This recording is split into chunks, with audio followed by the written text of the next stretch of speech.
नमस्कार विद्यार्थियों, मैं हूं कपिल दुबे और केडी क्लासेस की भारतीय राज्य व्यवस्था की श्रृंखला में आप सभी का बहुत बहुत स्वागत है। और संविधान निर्माण की प्रक्रिया का अध्याय हम कंप्लीट कर चुके हैं और आज की इस क्लास में हम चर्चा करेंगे संविधान की अनुसूचियों के बारे में। तो चलिए शुरू करते हैं आज का चैप्टर। तो अगर हम यहाँ पर देखें संविधान की अनुसूचियाँ, तो अगर हम संविधान की अनुसूचियों की बात करें या शेड्यूल ऑफ इंडियन कॉन्स्टिट्यूशन की हम बात करें, तो जैसा कि हमने देखा कि 26 जनवरी 1950 को भारतीय संविधान को लागू किया गया। और जब भारतीय संविधान को लागू किया गया 26 जनवरी 1950 को, तो जब हमारा संविधान लागू हुआ, इस समय हमारे संविधान में जो कुल अनुच्छेद थे वो कितने थे? 395। इस समय जो कुल भाग थे वो कितने थे? 22 भाग। और जो हमारी अनुसूचियां थी, अनुसूचियों की जो संख्या थी वो 8 थी। तो पहला प्रश्न यही बनता है कि जब भारतीय संविधान को लागू किया गया, अर्थात 26 जनवरी 1950 को जब भारतीय संविधान लागू हुआ, उस समय संविधान में कुल कितनी अनुसूचियां शामिल की गई थी? तो बहुत ही स्पष्ट है कि कुल 8 अनुसूचियां जो थी शामिल की गई। अब धीरे धीरे हमारे संविधान में बहुत सारे संशोधन किए गए, इसी प्रकार अनुसूचियों को भी क्या किया गया? जोड़ा गया। और धीरे धीरे संशोधनों के माध्यम से अनुसूचियों को जोड़ते गए और अनुसूचियों की जो संख्या है वर्तमान में अगर हम यहाँ पर देखें तो 8 से बढ़कर कितनी हो गई है? 12। तो वर्तमान में कुल अनुसूचियां पूछी जाए तो कितनी है? 12। पहले कितनी अनुसूचियां थी? तो पहले 8 अनुसूचियां थी। ठीक है, तो दोनों प्रश्न यहां से बनते हैं। पहला प्रश्न यही पूछा जाएगा, फैक्चुअल प्रश्न या फैक्ट जब पूछे जाएंगे तो पूछा जाएगा कि जब भारतीय संविधान को लागू किया गया तब संविधान में कुल कितनी अनुसूचियां थी? तो 8 अनुसूचियां थी। वर्तमान समय में भारतीय संविधान में कुल अनुसूचियां कितनी, अनुसूचियों की संख्या कितनी है? तो 12। फिर एक और प्रश्न पूछ लिया जाता है कि कितनी अनुसूचियां जोड़ी गई। तो यहाँ पर अगर हम देखें तो ये संख्या 8 से बढ़कर कितनी हो गई है? 12, यानी कुल 4 नई अनुसूचियां जोड़ी गई। ठीक है, तो कितनी अनुसूचियां जोड़ी गई? तो 4 नई अनुसूचियों को क्या कर दिया गया? जोड़ दिया गया। अब एक के बाद एक हम एक एक अनुसूची को देखते जाएंगे। पहले हम 1 से लेकर 8 तक देखेंगे, उसके बाद कौन कौन से अमेंडमेंट है और किस अमेंडमेंट के द्वारा कौन सी अनुसूची को भारतीय संविधान में जोड़ा गया है, इसका हम अध्ययन करेंगे। अब यहाँ पर हम शुरू करने के पहले ही आपसे बहुत सारे क्वेश्चन जो हैं बता देते हैं कि किस तरीके के क्वेश्चन जो होते हैं वो अनुसूचियों में से पूछे जाते हैं। तो यहाँ एक तरफ क्या कर देगा कि अनुसूचियाँ लिख के दे देगा कि अनुसूची 1, अनुसूची 2, अनुसूची 3, अनुसूची 4, और एक तरफ किस अनुसूची में क्या है, और मैच दिस फॉलोइंग या जोड़ी मिला करके क्वेश्चन आएगा। या फिर अनुसूची 1 और उसके आगे का लिख देगा और पूछेगा सही जोड़ा छांटिए या गलत जोड़ा छांटिए। ठीक है, या पूछ लेगा 1 सही है केवल, 2 सही है केवल, 3 सही, 1 2 3 सही है। तो इस तरीके के जो प्रश्न हैं वो अनुसूचियों से पूछे जाते हैं और अनुसूचियों को याद रखना जो है वो काफ़ी महत्वपूर्ण है। तो चलिए शुरू करते हैं पहली अनुसूची। तो अगर हम पहली अनुसूची की बात करें तो जो हमारी पहली अनुसूची है, ठीक है, तो first schedule of Indian constitution, पहली जो हमारी अनुसूची है उसे 2 भागों में बांटा गया है, ए और बी में। अब ए में लिखे हुए हैं राज्यों के नाम, उनकी राजधानियां और उनका विस्तार। ठीक है, तो यहाँ पर जिस तरीके से हम अगर देखें तो हमने इसके पहले भागों का अध्ययन किया, और जो हमारा पहला भाग था उसमें क्या था? संघ और उसके राज्य क्षेत्र। यानी भारत जो संघ है वो राज्यों का संघ है। कौन कौन से राज्य, कौन कौन से केंद्र शासित प्रदेश उसमें शामिल किए गए, उनको इकट्ठा संघ कहा गया है। तो यहाँ पर अलग अलग बताया गया है कि कौन सा राज्य जो है वो भारत में शामिल किया गया है, ठीक है। फिर साथ ही साथ राज्यों के नाम के साथ साथ उनकी राजधानियाँ, उनकी बाउंड्रीज बताई गई हैं कि कहाँ से कहाँ तक कौन सा राज्य फैला हुआ है, उसकी सीमाएं क्या हैं। तो अगर हम वर्तमान में देखें तो वर्तमान में जो राज्य हैं उनकी संख्या 29 से घटकर कितनी हो गई, 28। तो अभी 28 राज्य जो हैं उनके नाम कहाँ पर लिखे हुए हैं, अनुसूची के ए में लिखे हुए, पहली अनुसूची के ए में। तो 28 राज्य, उनकी राजधानी और उनकी सीमाएं। अब इसका जो बी वाला भाग है उसमें दिए हुए हैं केंद्र शासित प्रदेशों के नाम, उनके मुख्यालय और उनकी सीमाएं। ठीक है। तो जिस तरीके से राज्यों के बारे में बताया गया है उसी प्रकार से किसके बारे में बताया गया, केंद्र शासित प्रदेशों के बारे में, कि भारत में कौन कौन सी केंद्र शासित प्रदेश हैं, इनकी संख्या कितनी है, इनके नाम क्या हैं, इनकी राजधानियां क्या हैं, इनकी सीमाएं कहाँ कहाँ तक फैली हुई। तो अगर हम देखें तो वर्तमान में जो केंद्र शासित प्रदेश हैं इनकी जो संख्या है वो यहाँ पर अगर हम देखें तो 29 से घटकर हमारे पास कितने राज्य हो गए, 28 राज्य।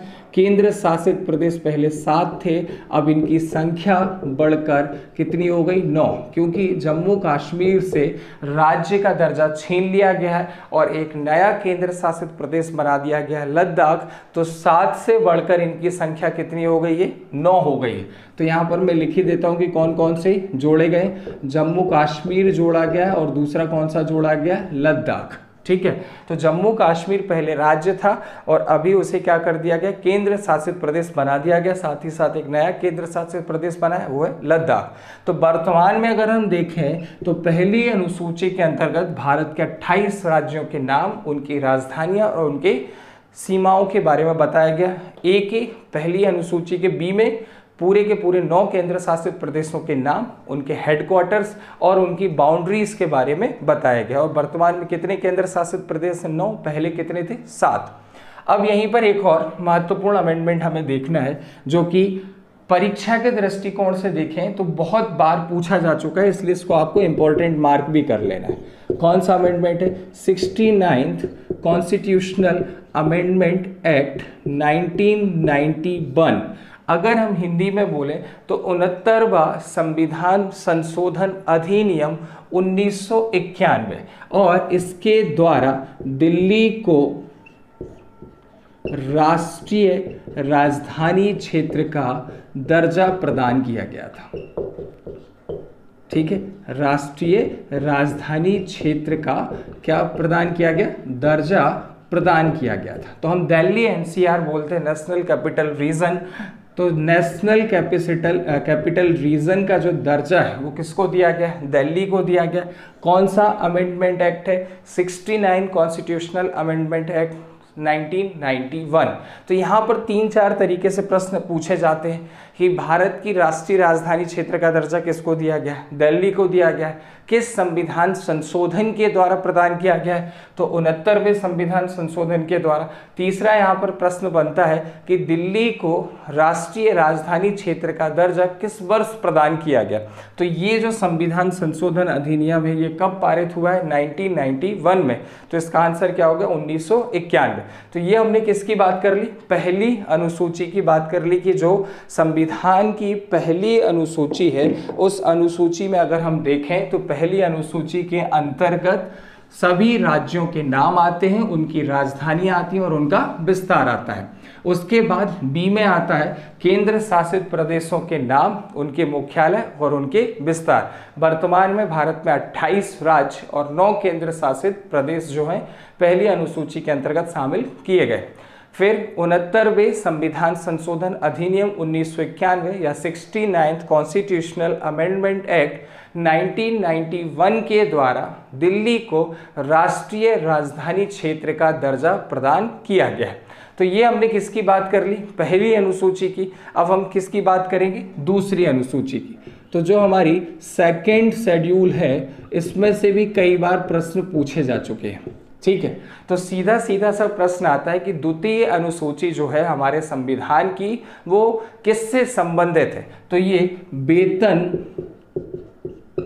भत्ते और पेंशन आदि से संबंधित जो प्रावधान है वो किस में शामिल किए गए हैं? अनुसूची 2 में शामिल किए गए हैं। तो प्रश्न आता है कि वेतन संबंधी जो उपबंध हैं वो संविधान की कौन सी अनुसूची में शामिल किए गए? तो आपका आंसर क्या होगा? दूसरी अनुसूची।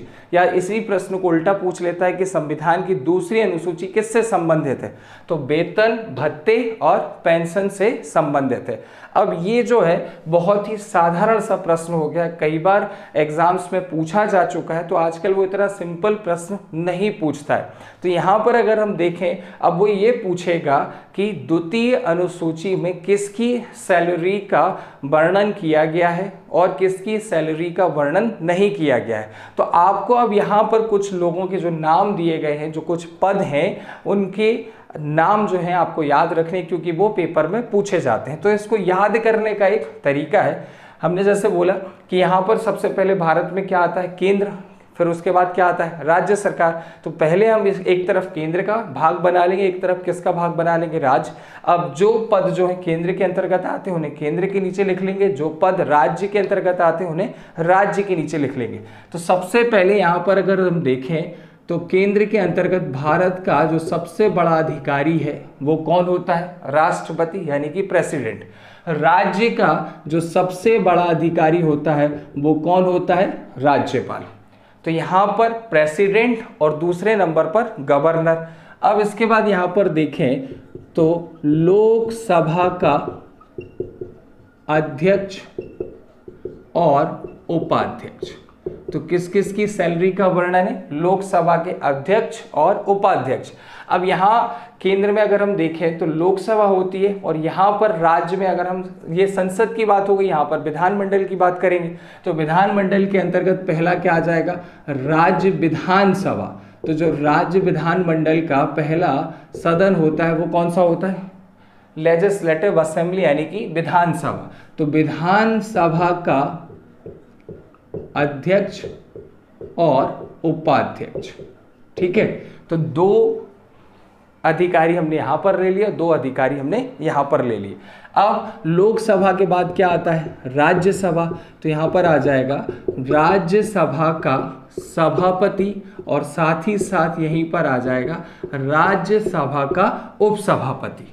अब यहां पर होता है राज्य विधानसभा की हमने बात कर ली, तो अब क्या आएगा? विधान परिषद। तो राज्य विधान परिषद का सभापति, और दूसरे नंबर पर आ जाएगा राज्य विधान परिषद का उप सभापति। ठीक है, तो इसी तरीके से पैरेलल आपको याद रखना है, एक तरफ केंद्र के बना लेने और एक तरफ राज्य के बना लेने। अब यहीं पर अगर हम देखें तो राज्य में, केंद्र में जो कोर्ट होती है उसे हम क्या बोलते हैं? Supreme court. तो सुप्रीम कोर्ट के न्यायाधीश कौन हो गए? सुप्रीम कोर्ट के न्यायाधीश। राज्य में जो सबसे बड़ी कोर्ट है उसका नाम क्या है? High court. हाई कोर्ट यानी कि उच्च न्यायालय। सुप्रीम कोर्ट को बोलते हैं उच्चतम न्यायालय। तो हाई कोर्ट के न्यायाधीश या जजेस ऑफ द हाई कोर्ट, यहाँ पर आ जाएगा जजेस ऑफ द सुप्रीम कोर्ट। और फिर यहाँ पर एक और अधिकारी एक्स्ट्रा ऐड हो जाएगा, उसका नाम है कैग। इसका फुल फॉर्म अधिकांशतः पूछा जाता है controller and auditor general of India. इसे हिंदी में बोला जाता है नियंत्रक एवं महालेखा परीक्षक। ठीक है, तो यहां पर अगर हम बात करें तो केवल इतने ही पद जो है, इन्हीं पदों की या इन्हीं अधिकारियों की सैलरी का वर्णन है वो कौन सी अनुसूची में किया गया? दूसरी अनुसूची में किया गया है। ठीक है, इससे जल्दी से रिवीजन कर लेते हैं। तो सबसे पहले हमने यहाँ पर लिया राष्ट्रपति, यहाँ पर क्या लिया? राज्यपाल।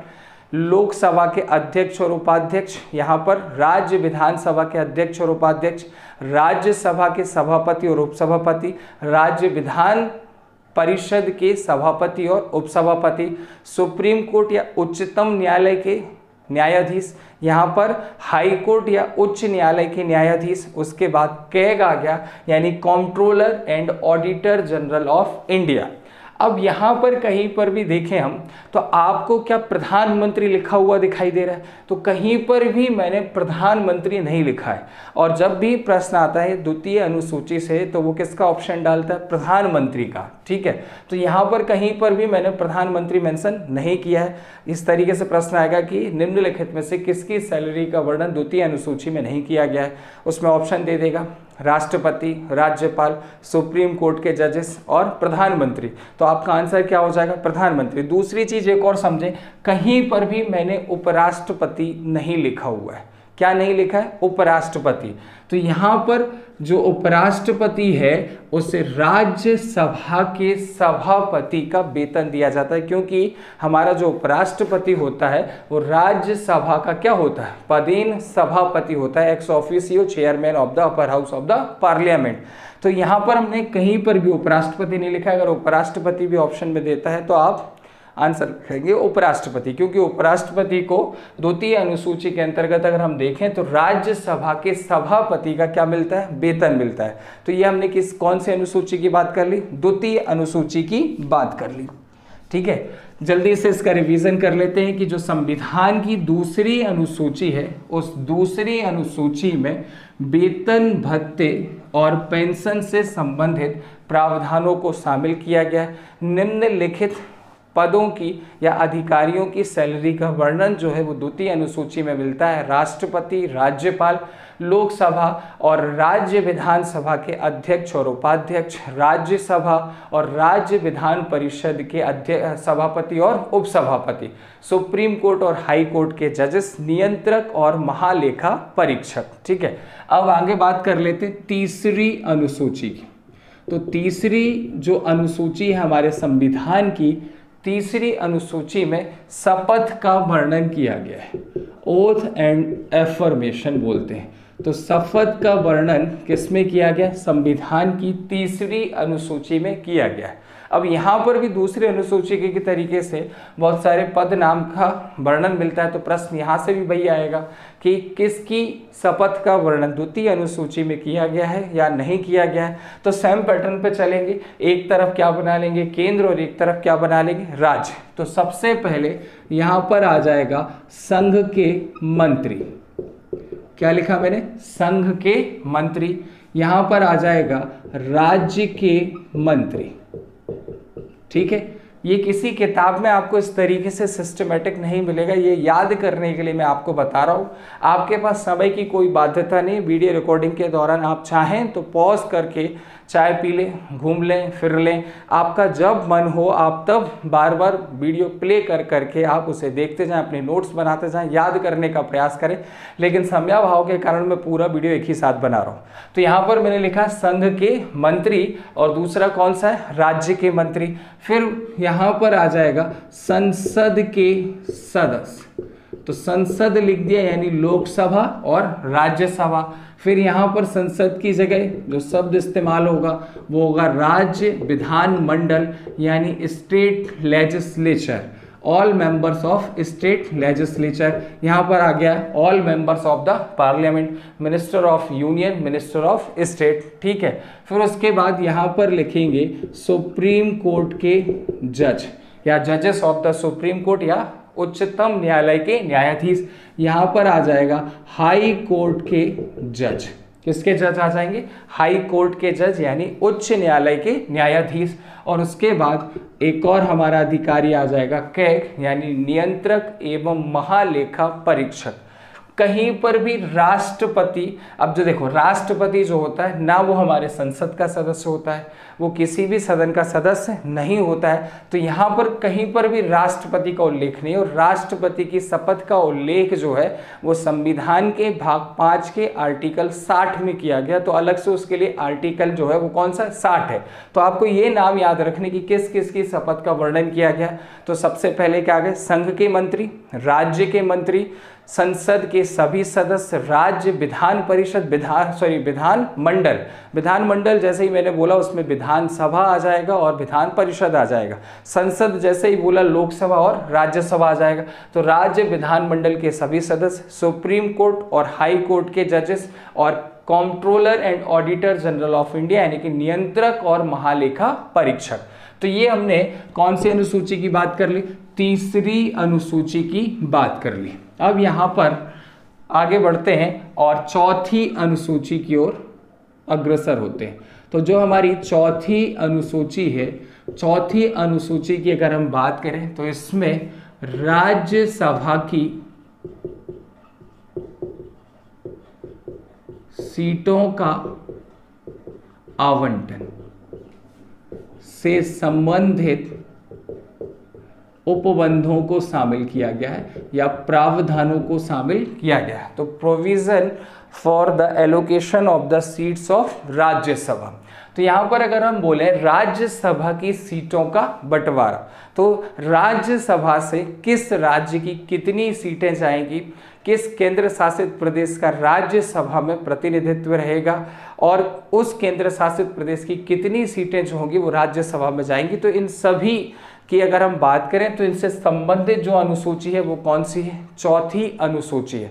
तो चौथी अनुसूची में जो है राज्यसभा की सीटों के आवंटन से संबंधित उपबंधों को शामिल किया गया है।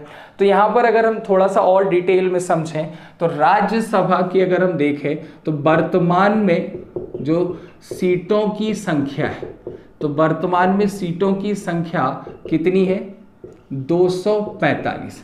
अब जो हमारे पास सदस्य होते हैं राज्यसभा में वो दो प्रकार के होते हैं। एक होते हैं जो चुनाव लड़के आते हैं यानी कि वो निर्वाचित इलेक्टेड कैंडिडेट होते हैं। दूसरे जो कैंडिडेट होते हैं वो होते हैं नामांकित यानी कि नॉमिनेटेड मेंबर्स। अब यहाँ पर अगर हम देखें तो हमें सबको पता है कि जो 12 सदस्य हैं साहित्य, कला, विज्ञान और समाज सेवा से या समाज सेवा के क्षेत्र में इन्होंने अगर विशेष योगदान दिया है तो राष्ट्रपति के द्वारा ऐसे 12 सदस्यों को सीधे राज्यसभा में नामांकित किया जाता है। तो 245 में से 12 चले गए तो कितने बचे, 233। अब ये 233 सीटें जो होंगी ये किसके लिए होंगी, यहाँ पर भी इनका बंटवारा जो होगा वो इस प्रकार से होगा। राज्य के लिए सीटें होंगी और किसके लिए सीटें होंगी, केंद्र शासित प्रदेश के लिए होंगी। तो 233 सीटों में से राज्य के लिए कितनी सीटें होंगी, केंद्र शासित प्रदेश के लिए कितनी सीटें होंगी, किस राज्य की कितनी सीटें होंगी, तो ये सब जो निर्णय है ये जनसंख्या के आधार पर यहाँ पर सीटों का बंटवारा किया जाता है। जो छोटे राज्य हैं जहाँ पर जनसंख्या 50 लाख से कम है वहाँ पर राज्यसभा की जो सीटों की मिनिमम जनसंख्या रखी गई वो 10 लाख कि 10 लाख की जनसंख्या पर एक सीट होगी। जो 50 लाख से ज़्यादा जनसंख्या वाले राज्य हैं वहाँ पर 20 लाख की जनसंख्या पर एक सीट आएगी। लेकिन सभी राज्यों में जनसंख्या का जो अनुपात होगा वो समान होगा। जैसे जो 50 लाख से कम वाले वहाँ पर भी जनसंख्या का अनुपात समान होगा, जो 50 लाख से ऊपर वाले राज्य वहाँ पर भी जनसंख्या का समान अनुपात रखा जाएगा। ऐसा नहीं होगा कि कहीं पर 20 लाख पे आ गई, कहीं पर 25 लाख में, कहीं पर 30 लाख में। तो जो जनसंख्या का अनुपात होगा वो कैसा होगा, सभी राज्यों में एक समान रखा जाएगा। अगर हम राज्यसभा की सीटें देखें तो राज्यसभा की सर्वाधिक सीटें जो हैं वो किस राज्य से आती हैं, तो वो है उत्तर प्रदेश। उत्तर प्रदेश से कुल कितनी सीटें आती, 31। हम लोग कौन से राज्य में रहते हैं, मध्य प्रदेश, और मध्य प्रदेश के लिए कुल कितनी सीटें आरक्षित की गई हैं, 11। यानी मध्य प्रदेश से जो 11 सांसद हैं वो किसके लिए चुने जाते हैं, राज्यसभा के लिए। उत्तर प्रदेश से सर्वाधिक सीटें जो हैं या सर्वाधिक सांसद जो हैं वो कहाँ चुने जाते हैं, राज्यसभा में। तो ये हमने किसकी बात कर ली, चौथी अनुसूची की। जल्दी से इसे भी देख लेते हैं। तो चौथी अनुसूची के अंतर्गत राज्यसभा की सीटों के आवंटन से संबंधित प्रावधानों को शामिल किया गया है कि किस राज्य से कितनी सीटें जो होंगी वो राज्यसभा के लिए दी जाएंगी या उनका आवंटन किया जाएगा। तो यहाँ पर ये मैंने आपको समझा दिया। सर्वाधिक सीटें कहाँ से जाती हैं, उत्तर प्रदेश से। सीटों की संख्या कितनी है, 31। मध्य प्रदेश से राज्यसभा में कुल कितनी सीटें हैं, तो 11। जब हम राज्यसभा का चैप्टर आपको पढ़ाएंगे तो हर राज्य की हम सीटों की संख्या याद करेंगे, क्योंकि आजकल जो यहाँ पर प्रश्न पूछे जा रहे हैं वो यहीं से पूछे जाते हैं कि किस राज्य से राज्यसभा में सीटों की संख्या क्या है, कितने सांसद राज्यसभा में जाते हैं। तो इसकी विस्तृत चर्चा हम आगे करने वाले हैं जब हम भाग 5 का अध्ययन करेंगे। अभी यहाँ पर आगे बढ़ते हैं और अनुसूची 5वीं। तो 5वीं अनुसूची की अगर हम बात करें तो 5वीं अनुसूची जो है वो अनुसूचित जाति और अनुसूचित जनजाति क्षेत्रों के प्रशासन के संबंध में उपबंध। तो जो एससी और एसटी वाले रीजन हैं जहां पर इनकी संख्या ज़्यादा है, उनका किस तरीके से प्रशासन किया जाएगा, उनको कौन सी सुविधाएं मुहैया की जाएंगी, क्या आरक्षण दिया जाएगा, तो इसके संबंध में जो अनुसूची है वो कौन सी है, 5वीं अनुसूची है। अब इसको याद करने का तरीका भी बता दे रहा हूँ। यहाँ पर एससी लिखा और यहाँ पर मैंने क्या लिखा, एसटी लिखा, क्योंकि शेड्यूल क्या होती है, कास्ट, उसे हम बोलते हैं अनुसूचित जाति, शेड्यूल्ड ट्राइब्स यानी कि अनुसूचित जनजाति। अगर हम इस एस को देखें और यहाँ पर एस को देखें तो दोनों में एस जो है वो क्या है, कॉमन है। और यहाँ पर मैंने एस बनाया है कि 5 बनाया है, कोई जज नहीं कर सकता है। जो एस होता है वो 5 के जैसा होता है। और 5वीं अनुसूची में एससी और एसटी जनजाति या एससी एसटी क्षेत्रों के प्रशासन के संबंध में क्या दिए गए, उपबंध दिए गए। तो एससी एसटी क्षेत्रों से संबंधित जो अनुसूची होगी वो कौन सी होगी, 5वीं। अब यहीं पर 6वीं अनुसूची को भी समझ लेते हैं। तो जो हमारी 6वीं अनुसूची है, अगर हम 6वीं अनुसूची की बात करें तो 6वीं अनुसूची में असम, त्रिपुरा, मेघालय, मिजोरम में पाई जाने वाली विशेष जनजातियों के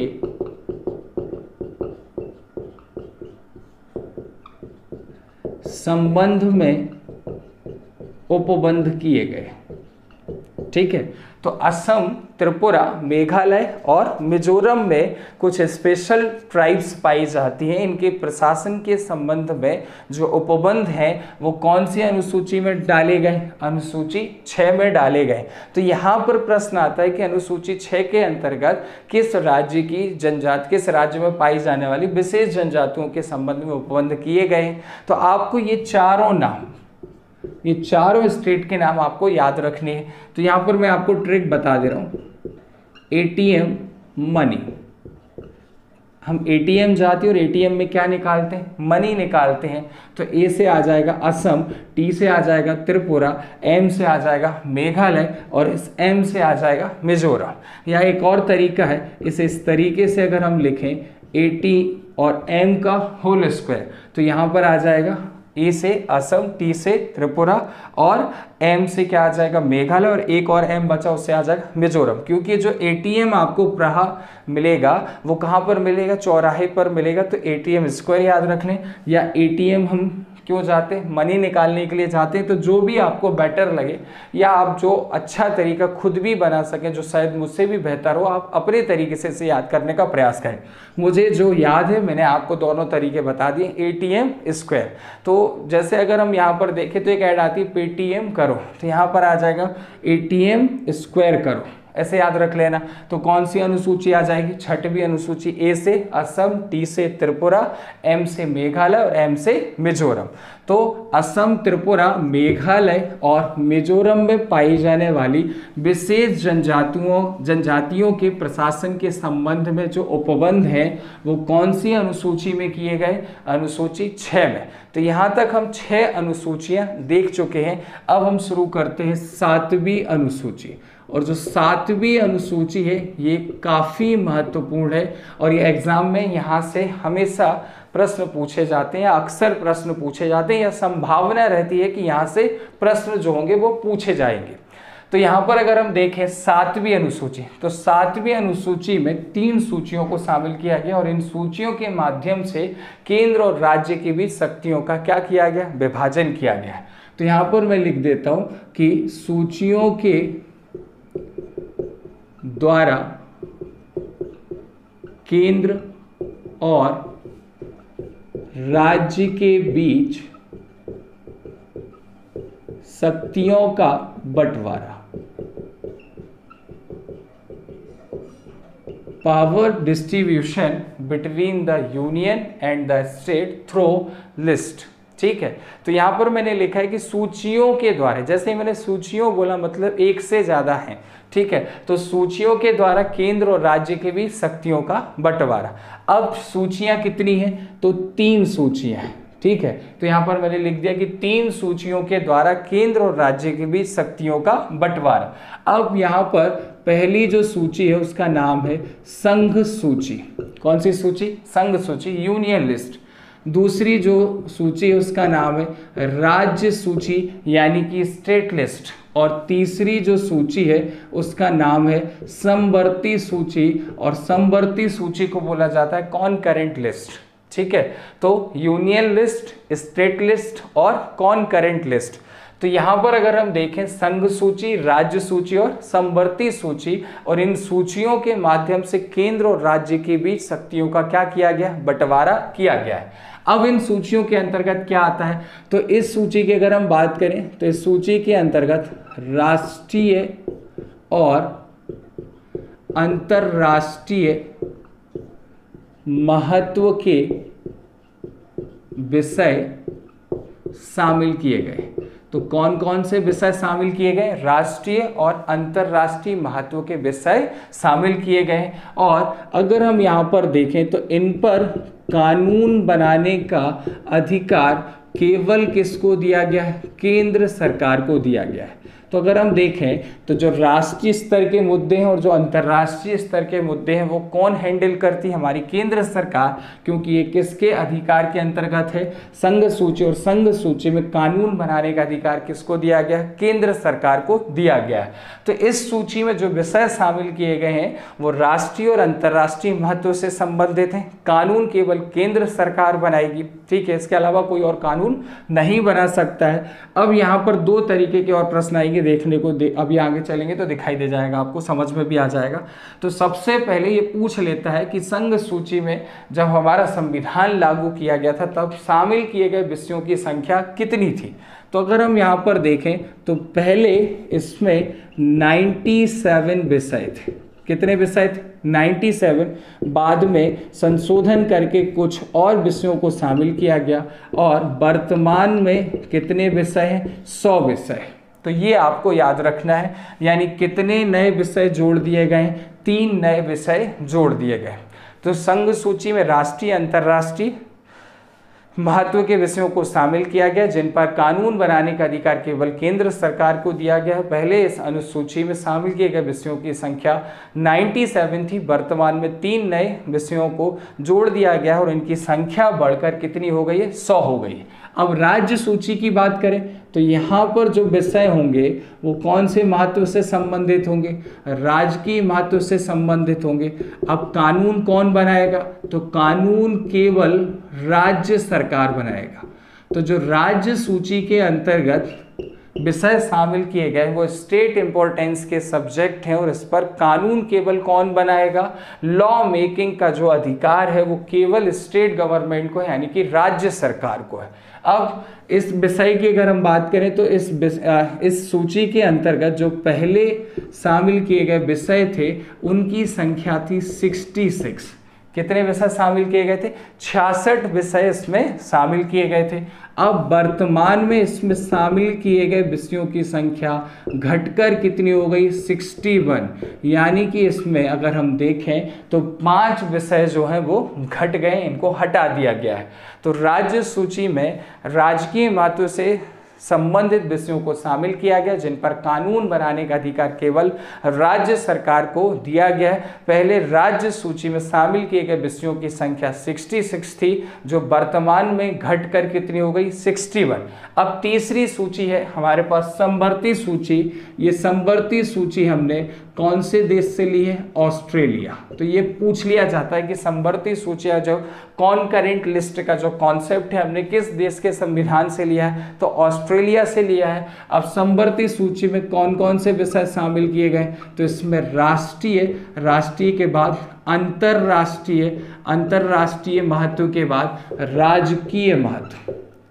तो अगर हम देखें राष्ट्रीय भी है, अंतर्राष्ट्रीय भी है और राजकीय भी है।